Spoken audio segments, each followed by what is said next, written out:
What really happened with your host, Mike Rivero. You're listening to the Republic Broadcasting Network, where you'll find out what the Fukushima's going on. And aloha, America. Welcome back to the show. And so pick up where we left off before the station break. Hillary Clinton, after she got over the post-election loss hangover, and boy, she looked really bad in those few days, has re-entered the political fray. She's all over, making public appearances. She's campaigning again. We don't know exactly for what just yet, but she's out there and she's making all these statements and she's urging people to resist Donald Trump. And it's not really working because according to Gallup poll, Hillary Clinton is just as unpopular today as she was last year leading up to the election. And what's really interesting is the normal trend is that losing presidential candidates over the last 25 years actually get a boost of at least 4 percentage points in their favorability after the election. Again, according to Gallup. Hillary Clinton didn't get that. People just do not like her. That's why she lost the election, in big part here. All right, we're going to take a phone call. Mark in North Carolina, aloha. Welcome to the show. What's on your mind? Mark, are you there? Hello, Mark. I'm right here. Oh, okay. I couldn't hear you. I don't know what was going on. Okay, anyway, what's on your mind today? Okay. What you were just talking about CrowdStrike and about the Seth Rich murders, and the DNC server. I don't know if you know about Lee Stranahan. He used to be a reporter for Breitbart. Breitbart gave him the heave hold because he was being too, because he was actually doing his investigations and things like CrowdStrike and all that. And he's really homing in on the DNC server, on the fact that they refused the FBI permission to look at the server. And he's also honing in on the fact that if anybody tried to interfere with our election, it was Ukraine, not Russia. So he's really good, and you can find him on YouTube. He's got a YouTube station. He's got Populous TV, and he's got a radio show on what's that, Sputnik News. Oh wow! So yeah, I'll have to track him down. I'll have to track him down on that. He's really, they call it Fault Lines, the radio show. Okay. He's really digging in on this, and I think he's going to find something. He had a reputation, I understand, as an excellent reporter. I understand Steve Bannon had nothing but praise for him when he was actually running Breitbart. It's a shame what's happening with Breitbart. He's talking about the two that run it now. That guy Marlowe and Boyle, that they're total idiots. They don't really care about it. You know, they hide stories. They don't report certain stories and all that. But this guy is right on it. He is. I mean, and I think he's going to find out more about Seth Rich pretty soon too, because it's all tied together. It's all tied together. There's no question that they killed Seth Rich if he leaked the information to WikiLeaks, and it seems to be almost no doubt that he did leak the information to WikiLeaks.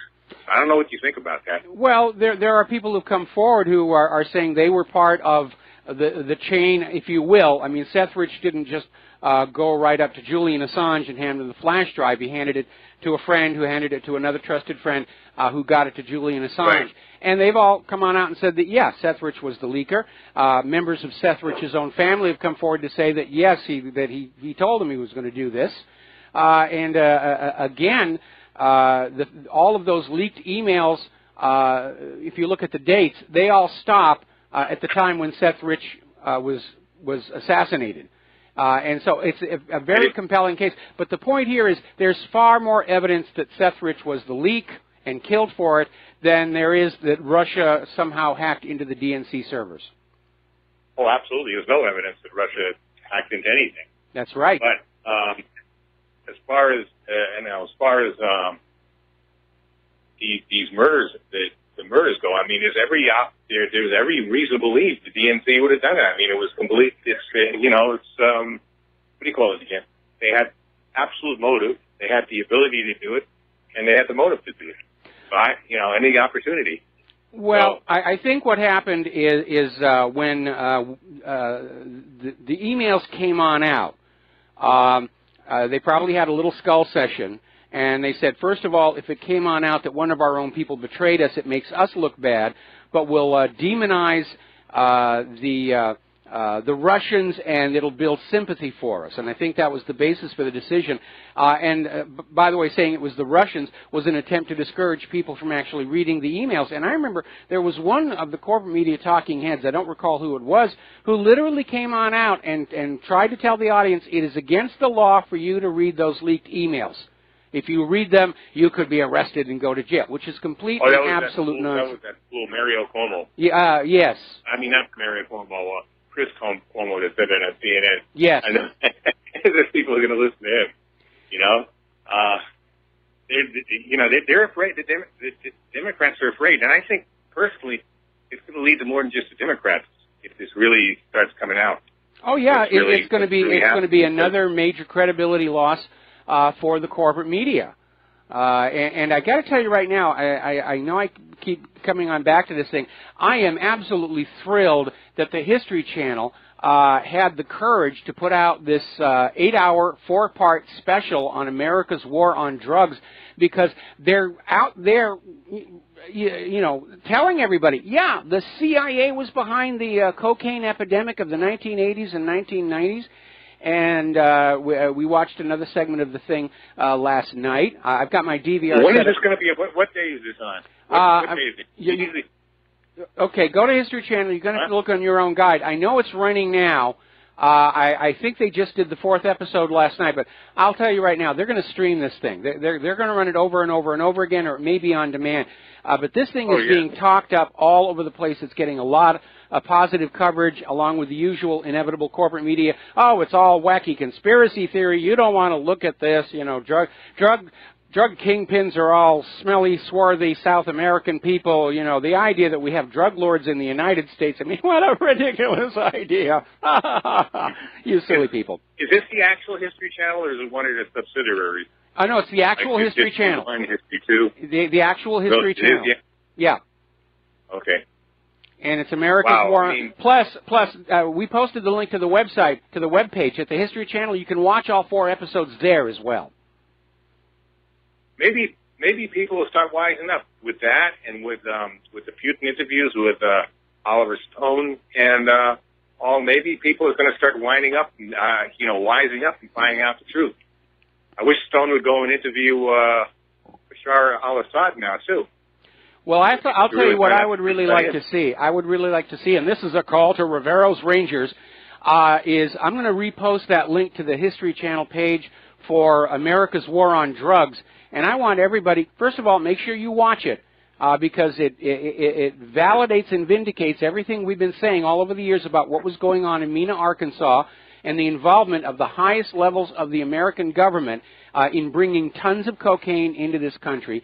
And then you forward it to your social media and your email. Everybody in America needs to watch this to understand what our government has really become. Do they actually mention Mena in this? Yes. They do a lot on Barry Seal. They admit that he was working for the CIA.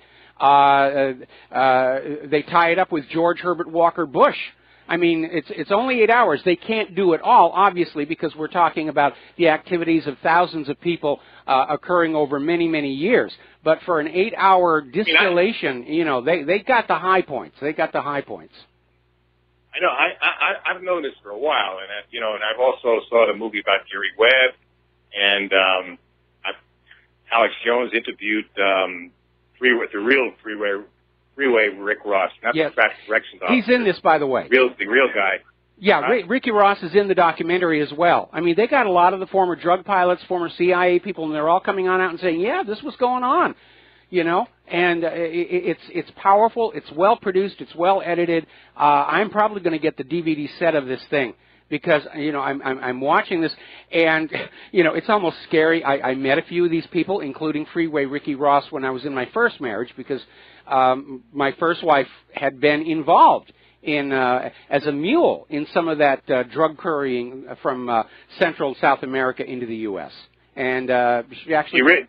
Say again? It was before we actually got married. I'm really waiting for this movie to come out.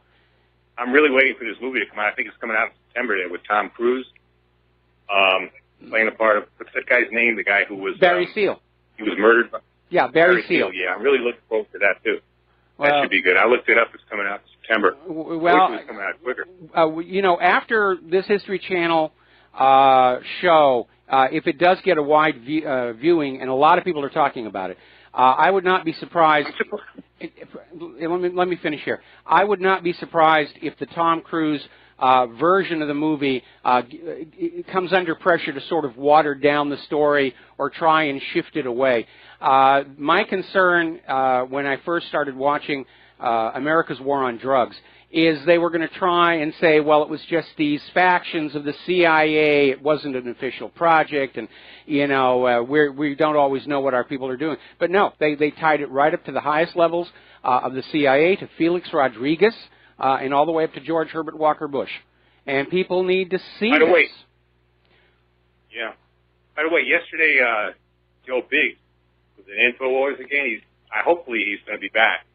And he was talking about, what's the guy, Michael Hastings, just another man that was absolutely, I'm just about 100% sure that he was murdered by CIA or somebody in the deep state when they hacked into his car, and Ball 7 shows that they have the ability to do it. So that's another thing needs to be investigated really thoroughly.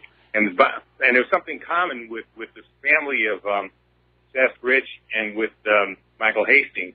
They all wanted to talk and find out things, and all of a sudden they just clammed up. They clammed up to Joe Biggs even at that time. They're saying that's probably because they're being threatened. I would imagine so. Or they were bought off. And, you know, I think if you're the family member of somebody who's been assassinated and the call to patriotism doesn't work, and even the threats don't work, there's probably a level of money that will get you to look the other way and just say, I'm going to get on with my life because I can't bring this person back anyway. So who knows? But again, you need to see this special, this story, America's War on Drugs. I'm going. Yeah. They'll probably replay it again, right? I would imagine so. But again, on the next commercial break, I'm going to post the link directly to History Channel's page for this show. You can watch all the episodes there, and then please email it to all your friends. Put it on all of your social media. This really needs to go viral. Okay, appreciate that, Mike. All right, thanks an awful lot. We're going to let you go. Do a quick little shout-out to our on-air affiliates who are just now rejoining our network. Actually, they joined about 5 minutes ago, but we were caught up in that phone call. Okay, we're going to go back to the telephones here. Brian in Georgia, aloha. Welcome to the show. What's on your mind? Hey, Mike. I live in Georgia. I also live in the 6th District that just made the Guinness Book for being the most expensive in history. Some interesting things that came out early on that surprised me. John Ossoff doesn't even live in the 6th District. I mean, he was literally a Washington operative that was just parachuted in here to flip the district to the Democrats. I did not know that you could legally run in a district where you aren't even a resident, but I guess anything goes now. Yeah, and apparently there was a big problem with people who had come in from Ossoff's neighborhood to vote for him, and then were told because they didn't actually live in that district, they couldn't vote. Yeah, I will say, though, he had a lot of foot soldiers, and I'm sure with $23 million you can buy a lot of, troops, but they just blanketed the district with Ossoff yard signs, and if you were just sort of traveling through and didn't know the district, you'd say, well, my God, this guy Ossoff, I mean, he's got so much visible support, just no point in even running against him. I mean, he's got this one in the bag. But couple of things about what seemed to me part of the Democrats' playbook was in the spring we had a jungle primary, just like we did for the national election. There were 18 people on the ballot trying to get this seat, and a lot of them, I think, were just somebody paid their filing fee, and they were just put on the ballot just to clutter it up and fragment the opposition, because just like with Hillary, you know, John was their poster boy from the very beginning. That's who that was going to be their candidate. I have to say that I didn't vote for Karen in the primary. She's sort of a perennial candidate in Georgia. She was Secretary of State. She ran a failed campaign for governor. The reason I remember her so vividly was I was part of a grassroots organization that sued her as Secretary of State because she was in office when they rolled out electronic voting in Georgia. And, of course, the voting came along with all the problems, the glitches, fraud that we all know. And they sued her. But anyway, and I was in a packed Fulton County courtroom when the judge basically, he just gave the case, ruled in favor of the Secretary of State, and so we still have the voting. But other than the fact that, like, I'm glad the Democrats couldn't use this as a victory celebration.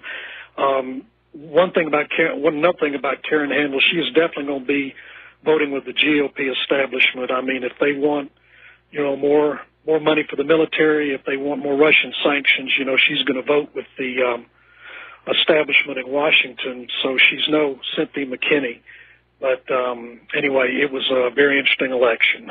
Yes, it was, and again, it was almost a miniature version of the presidential election, where everybody just assumed the Democrat was going to win. The media was already set to have the party, and as the results were coming on in, especially at CNN, they were out there saying, "Oh yes, this is going to be this is the mandate against Trump, and we're going to." And then the final results came on in, and just watching their faces, they were shell shocked. They were absolutely shell shocked. They thought they had this in the bag. Yep, definitely. Okay, so we're going to let you go. That's all I had. All right, we're going to let you go. Thank you very much for the phone call. Now then, we're still seeing a bunch of these liberals in the corporate media literally talking about how much they want President Trump to simply die. And the latest one is Michael Chabon, who's a Pulitzer Prize-winning American novelist, and he's expressing his hope. He actually hopes Donald Trump has a massive stroke and is carted out of the White House on a gurney. I think that qualifies as hate speech. Okay, and again, I'm very disappointed in Donald Trump. But let's talk about what he is doing and a difference of opinion and have an informed, educated debate. Don't start hurling names and implying threats. That gets you nowhere except a knock on the door from the Secret Service. Now, I want to do a little bit of a flashback here, and I posted this on the main page, and I'm probably going to have to take this through the commercial break because it's a little long. Some years ago, back in 1971, there was an experiment done at Stanford University by psychology professor Philip Zimbardo using college students, and this was funded by the U.S. Office of Naval Research as an investigation into the cause of difficulties between guards and prisoners at the United States Navy and Marine Corps. And so what Philip Zimbardo did is he set up a simulated prison, actually built a small prison block in a building at Stanford University, and he recruited a bunch of students for what was going to be a long-running experiment. And some of the students were going to play guards, and some of the students were going to play prisoners. And which ones got to be guards and which ones got to be prisoners was decided entirely by chance. Nobody knew what they were going to be until they were pulling lots out of the box, or however it was done. It was entirely by chance. And they ran this simulation, and they had to cancel the experiment early. And I'll explain why after we come back from these words from our sponsors. And aloha, America. Welcome back to the show here. And we were talking about the Stanford prison experiment. It took place back in 1971 at Stanford University. Psychology professor Philip Zimbardo built a simulated prison block, with cement blocks and actual bars, and the locks on the doors worked, and the prisoners were treated like prisoners. And everything that they needed was in there, shower room. It was a very real setup. And they chose which students would be the prisoners and which would be the guards entirely by chance. And the experiment had to be canceled after just 6 weeks. And some of the students even quit before then, because what became very obvious, the psychology of perceived power, which is what the study was all about, the guards immediately started becoming abusive and more abusive. And the more time went on, the more serious the abuse got, bordering on torture itself. Apparently Philip's girlfriend, and now his wife, is the one who said, this has to stop. And it was a big shock and very controversial, a lot like Sidney Milgram's obedience experiment about inflicting pain on command here. And I started thinking about the Stanford prison experiment when I was talking with Miriam Azizi about how Israel's government is treating the people of Israel. And it occurred to me that this dynamics of those in power and those who are being held captive apply to other situations than just prisons. Because looking at the world around us, what's going on in Israel, what's going on in our own country, it is obvious that any group, whether it be government, bankers, or clergy, or whatever, that imprisons another group, either politically, economically, or religiously, will abuse the captive population, and over time the abuse inevitably increases. From this simple dynamic, one gets dictatorship, impoverishment, sexual abuse of children, and other evils. I've certainly observed this with our federal government over the last 30 years. Probably most of you have picked up on it as well. No matter how much you give, they want more. No matter how much you obey, they want more power. And this is the science behind the old saying that power corrupts, and absolute power corrupts absolutely. And I think it was an awareness of this dark side of human nature that will surface when one has unchecked power and authority that led the founding fathers of the United States to design an intentionally weak central government with 3 separate branches that were designed to keep an eye on each other. And when any one of the branches got uppity, the other 2 would slap it down. And of course, as a last resort, the Second Amendment right to keep and bear arms to hold abusive government in check. But clearly, in the face of the inevitable escalation of such abuse by our guards, it appears this nation is on a path to revolt. I don't like it. I don't want to see it. But I think it's time we accept it. Now, getting on back to America's war on drugs, it's getting positive reviews all over the place here, over at Rolling Stone. And they're calling it the secret history of the last 50 years. And it really is, because it goes back half a century. And of course, my window on all of this goes back to the 1980s. And the murder of White House Deputy Counsel Vincent Foster. But a lot of people are talking about this. A lot of people are talking about this. Over in Blacklisted News, they have an article on it. And glowing reviews. And again, there are a few corporate media stories saying this is all silly, it's ridiculous, conspiracy theory, it's all been disproven, blah, blah, blah, blah. Now, I do want to take issue with something that many of these articles, including America's War on Drugs and the review in Rolling Stone, got wrong. They keep describing Gary Webb as a suicide, following his story, Dark Alliance and the San Jose Mercury. Oh, all right, we got to take another break for commercials. We're going to talk about Gary Webb when we come back. And aloha, America. Welcome back to the show. And we're talking about the so-called suicide of Gary Webb. Now, the story of Gary Webb, he was a reporter with the San Jose Mercury News, and he basically was looking into the crack epidemic that was hitting California, and very quickly discovered that the cocaine was coming from the Central Intelligence Agency. and he wrote a series of articles collectively called Dark Alliance. He was then fired from his job. The corporate media attacked him, discredited him, and then he was found dead, and he was declared a suicide. And unfortunately, again, America's War on Drugs and the Review and Rolling Stone, they're going along with that suicide line. But he was found with 2 .38 caliber gunshots to his head. And what the coroner actually said was, well, I know it seems odd, but there's a possibility it was a suicide. And on that basis, he said cause of death, suicide.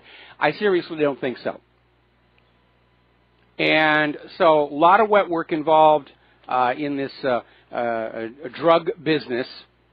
But again, suicide in the United States, under the law, when you find a body, an unattended death, homicide is the legal presumption and suicide must be proven, because there are so many cases where people will commit a murder and try and make it look like a suicide.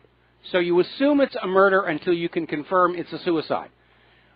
We went through that same thing with Vincent Foster back in 1994. Was found dead in Fort Marcy Park. Oh, must be a suicide. No, you're supposed to treat it like a potential homicide first, and of course they didn't. And tried to silence the witnesses there and all kinds of skullduggery. The FBI literally shaved off 6 inches of soil from the area where the body was found and carted it away. They did the same thing to that compound in Waco, Texas. Didn't want anybody walking on in there and finding anything embarrassing. Now then, getting on back to what's really going on with Dark Alliance, there's a gentleman named Bo Greitz, and he's a soldier, a hero. A lot of people considered him the template for the character of Rambo in those Sylvester Stallone movies. And he put out a book and later a video, which I don't think has been turned into a DVD, which is going to make it hard to find, and maybe it's on YouTube or something. It ought to be. Where he was basically out there saying that Vietnam was a cover for the CIA's Air America to smuggle opium back to the United States of America. And they were putting it inside the body bags of the American kids being killed in Vietnam.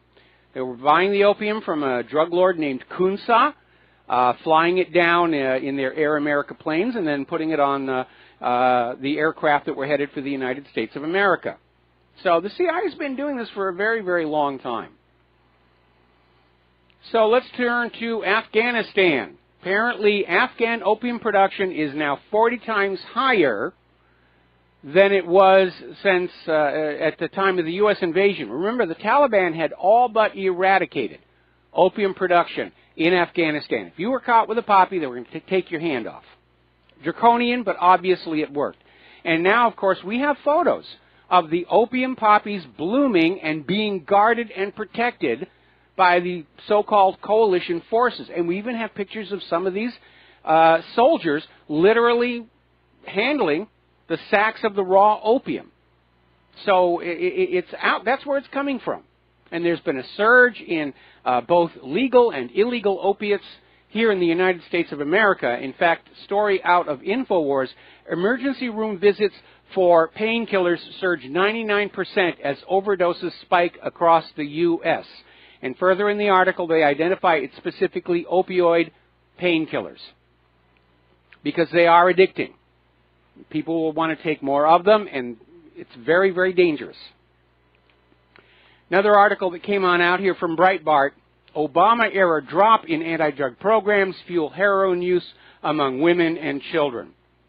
And they're basically pointing the finger at Barack Obama for defunding opium eradication efforts in Afghanistan. Well, there never really were any opium eradication efforts in Afghanistan following the U.S. invasion. In fact, the corporate media came on out and quoted the government as saying, well, if we make them stop growing opium, these farmers will starve to death. They'll have no means of a livelihood, and that's why we just have to go along with it. But that's ridiculous. Obviously, these farmers were all growing something when the Taliban was in charge. Can't they go back to that?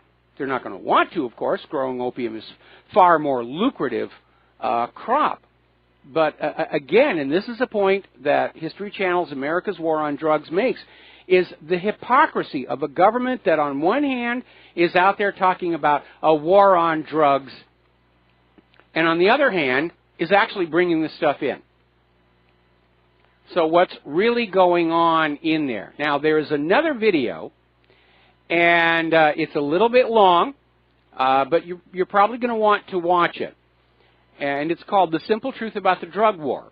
And they're talking about how back when Richard Nixon was in office, Nixon considered his two biggest domestic obstacles, the black community, which was standing up for its civil rights, and the hippies, which formed the mainstay of the anti-Vietnam protests.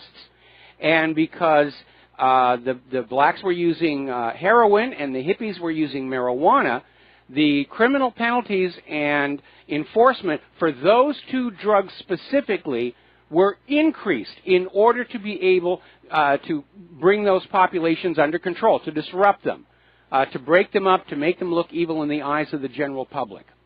And that's what set the policy on opium and marijuana in the 1960s. It had nothing to do with whether or not they were dangerous drugs. In the case of opium, it is. It was all about control over the people.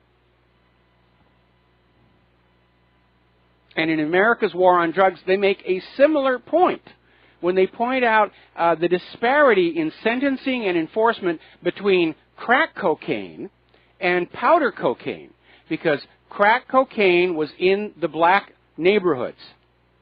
The black neighborhoods were targeted for this product, and it was being punished much more severely and much heavier enforcement than the powder cocaine, which was primarily a drug of middle-class white people. So that's what was shaping the drug policy. All right, we're going to take a step back here to this attempt to shoot Republican congressman in Alexandria. There's been a news story that came on out. This is from RINF.com. And it says, we're getting more and more information. It's getting tantalizingly close here. Hodgkinson was known to have an anger management problem, Slater said, describing the gunman as a desperate man struggling in all kinds of different ways. Hodgkinson was unemployed. His 30-year marriage was not going so well. And he suffered from taking some prescription medication. They're not saying which prescription medication. I think we need to find out. Yes, Hodgkinson had a lot of things going wrong in his life. We're all under pressure right now, one way or the other. The medications can throw you over the edge, and it's time we start taking a look at that. Now, turning to the economic news here, a lot of people are looking at cryptocurrencies. They think they're great. Bitcoin is soaring up and so forth. But again, there's no commodity base under them. They can be manipulated, and you can have problems. And the latest example comes from the cryptocurrency called Ethereum, which just had a flash crash yesterday from around $320 to around 10 cents. And apparently this was triggered by the vice president of GDAX. One of their investors placed a multi-million-dollar Ethereum sell order at 12:30 p.m. on Wednesday, and the size of the order caused the price of the currency to dip. That, in turn, started triggering some of the automated trading systems to issue stop-loss orders, followed by sell orders. In other words, the high-frequency computer-aided trading systems ran out of control and crashed Ethereum and hurt a lot of investors in the process. This was all being done by the computers and their algorithms. It's another reason why high-frequency computer trading should be outlawed. It was.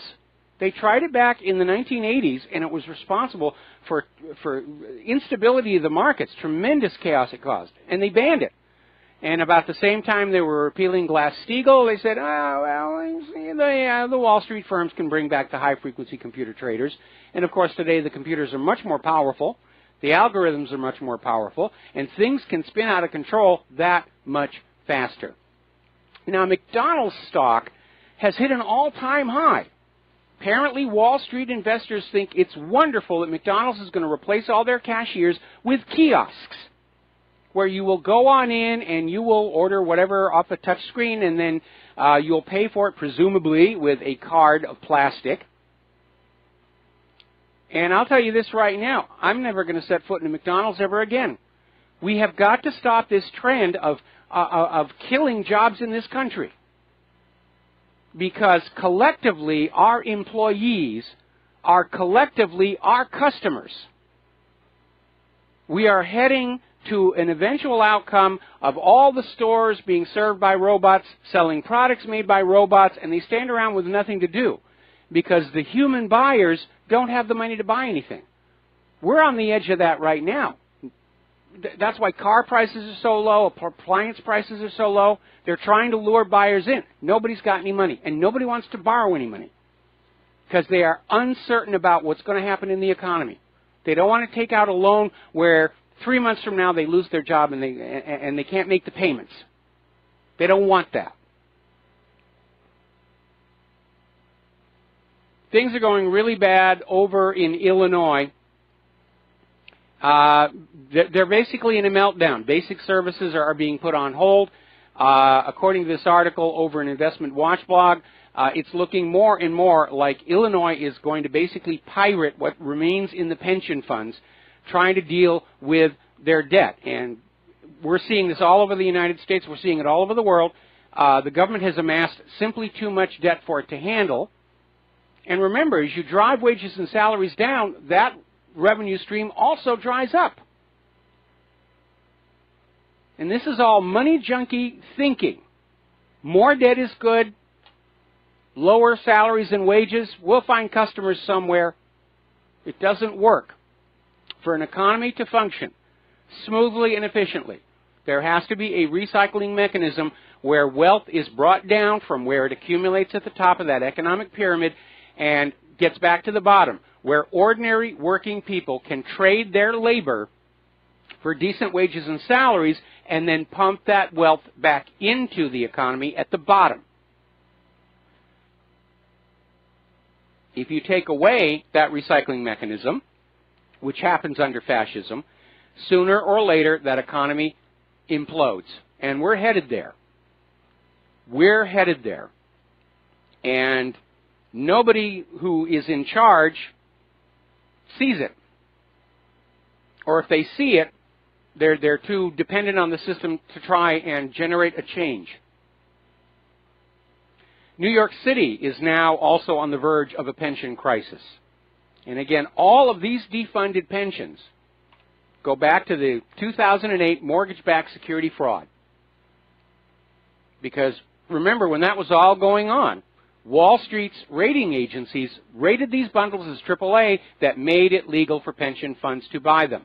Then the fraud collapsed, the bubble burst, the pensions were defunded, and that's why they're in trouble right now. You know, it almost reminds me of one of the wonderful videos from George Carlin, where I think you probably remember it from the quote, "It's a big club and you're not in it." And he actually said in that little monologue, he says, sooner or later, they're going to come for your retirement. They want it all. And it does seem like that. And that's addictive behavior. These money junkies want all the wealth to themselves, and they want to see everybody else just naked and homeless, starving to death in the streets because that's what makes them feel they're rich. It's not how much wealth they have that makes them feel rich. It's how much difference in wealth they see between themselves and you that makes them feel rich. It's not enough that they're rich. Everybody else has to be poor, or their money just doesn't matter anymore. Meanwhile, we may be on the verge of a trade war with the European Union. The United States is proposing to slap stiff tariffs on steel imports from Europe, and it's hitting Brussels very hard. And the EU's trade commissioner is saying the European Union will strike back tariffs or sanctions on American products. Now, right now, unfortunately, the U.S. has to import a lot of steel because most of our steel mills that we used to build this nation, and pointedly to fight 2 world wars, are rusting hulks. They were abandoned to the elements years ago. We need to start looking at building new steel mills and bring the steel making back home. Meanwhile, as you know, despite the recent downturns on the NASDAQ, the tech firms are doing very, very well. You have Apple, Alphabet, Microsoft, Amazon, and Facebook are the 5 most valuable listed companies in the world, in that order. And they have a total market value of $2.9 trillion. And they're hoarding huge amounts of cash. Now, maybe they're planning a stock buyback at some point, which very successful companies will often do to try and return more control to themselves. Some publicly traded companies have actually succeeded in going back to being private. But it's going on anyway. To nobody's surprise, up in Washington State, health insurance providers are proposing over 20% rate increase in 2018. These are the Obamacare providers. Now, when we come back from this next commercial break, we're going to take another look at the Senate health care bill and what it really means. So stay tuned, don't touch that dial, and we'll be back after these words from our sponsors. And aloha, America. Welcome back to the show here. And I know we went over this with that phone call earlier in the show. But again, I want to get back to the Senate health care bill because there are some aspects we need to look at. First of all, in its present form, it does not look like the Senate health care bill is going to pass. There are already at least 4 GOP senators who are going to vote against it. And all it takes is 3 voting against it for it to die, because it's presumed all the Democrats are going to vote against it anyway. And one of the areas of concern are the deep cuts to Medicaid, on which many people across the country are dependent. And this may be an effort to get people who are currently on Medicaid to seek private health insurance. A lot of people are screaming that the new health care bill gives massive tax cuts to the wealthy. But the other side of the story is what it's doing is it's repealing the tax increases on the wealthy from the original Obamacare. And supposedly it's funding the loss of revenue by the cuts to Medicaid. Now, one of the good things out there is they're ending the mandate that Americans have health insurance. And as I said before, this is a good thing. It's going to force the health insurance companies to go back to trying to make the consumer happy in order to sell their product. When the government is forcing you to buy something, the price is going to go up and the quality is going to go down. We went through that when auto insurance was made mandatory. The premiums went right through the roof. And the service and everything else went down. It was just a giveaway to the car insurance companies. And again, you should have car insurance and you should have health insurance, but we need to have a system where you're getting the best value for your dollar rather than being plundered for the benefit of corporations, which unfortunately is an aspect of living in a fascist economic dictatorship. Another article, this one came out of 12160. Repeal and replace is a gigantic transfer of wealth from the lowest income Americans to the highest income Americans. I think almost everything the government has done over the last 2 decades could be described that way as we descend into fascism.